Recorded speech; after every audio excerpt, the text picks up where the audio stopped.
Cricket অনেক সময় বেশ নিষ্ঠুর হতে পারে। বাংলাদেশ দল ও ক্রিকেট সমর্থকরা যা খুব ভালো করেই জানেন। 2012 এশিয়া কাপে পাকিস্তানের কাছে শিরোপা হারতে হয় মাত্র 2 রানের জন্য।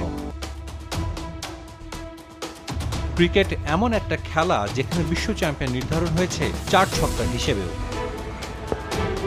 টি-20তে ভুল করার সুযোগটা আরও কম, আর এজন্যই শর্টার ফরম্যাটে ব্যাট হাতে সবার কাছ থেকেই অবদান পাওয়াটা জরুরি।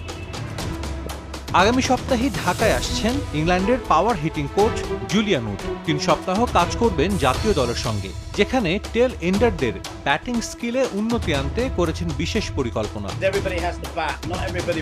ক্রিকেটে সবাই বোলিং করে না, কিন্তু সবাইকে ব্যাটিং করতে হয়। 9, 10 ও 11তে দলের যে বোলাররা আছে তারা যদি বড় শট খেলতে পারদর্শী হয়, তাহলে আপনি 20 থেকে 25 রান অতিরিক্ত পাবেন, যেটা সবসময় খুব গুরুত্বপূর্ণ। আমি এই বিষয়ে কাজ করব। হেড কোচের সঙ্গে কথা বলে আলাদা সময় চেয়ে নেব টেইল এন্ডারদের নিয়ে কাজ করার জন্য। আমার বিশ্বাস এতে তাদের স্কিলে উন্নতি আসবে। পেস বোলাররা শারীরিকভাবে সুগঠিত হয়ে থাকেন, তাই তাদের স্কিল ডেভেলপমেন্টেই জোর দিতে চান কোচ। পাওয়ার হিটিং এর ফিজিক্যাল স্ট্রেংথ গুরুত্বপূর্ণ, তবে ওরা সবাই আন্তর্জাতিক ক্রিকেটার, তাদের ফিটনেস লেভেল ভালো হওয়া উচিত। আমি স্কিল নিয়ে কাজ করব।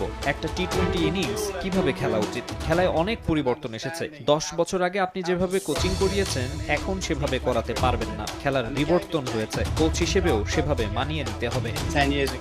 টি-20তে ডট বল দেয়া বাংলাদেশের দীর্ঘদিনের সমস্যা, যার জন্য বরাবরই ভুগতে হয়েছে। টি-20তে বলে বলে 4 ছক্কা হাঁকানো নয়, উডের কাছে গুরুত্বপূর্ণ স্ট্রাইক রোটেশন।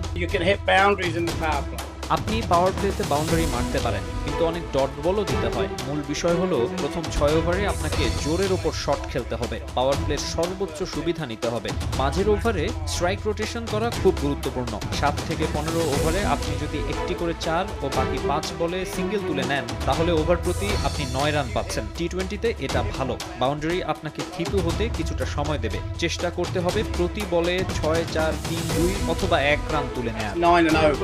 নেদারল্যান্ডস ও এশিয়া কাপের আগে বাংলাদেশে আসছেন জুলিয়ান উড। এই কোচের কাছ থেকে কতটুকু শিখছেন টাইগার ক্রিকেটাররা তা প্রমাণ হবে এই 2 সিরিজ থেকেই।